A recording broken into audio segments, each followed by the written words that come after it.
Halo teman-teman, selamat datang kembali di channel kami. Saat ini saya sedang menggambar a cute fairy in the flower field.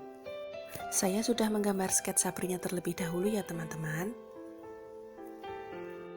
Kemudian saya menggambar tanaman bunga tulip dalam ukuran yang besar dan kupu-kupu yang ukurannya besar juga. Karena peri identik dengan makhluk yang kecil, sehingga perinya akan saya gambar sedang duduk pada ujung daun tanaman bunga tulip. Jadi gambar ini cukup sederhana ya teman-teman, tidak terlalu banyak detail saya menggambarnya.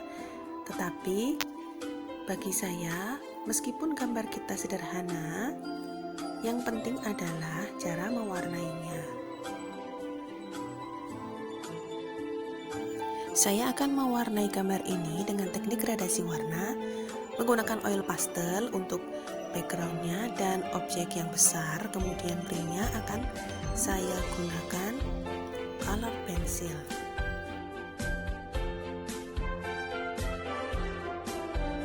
Saksikan videonya sampai selesai ya teman-teman.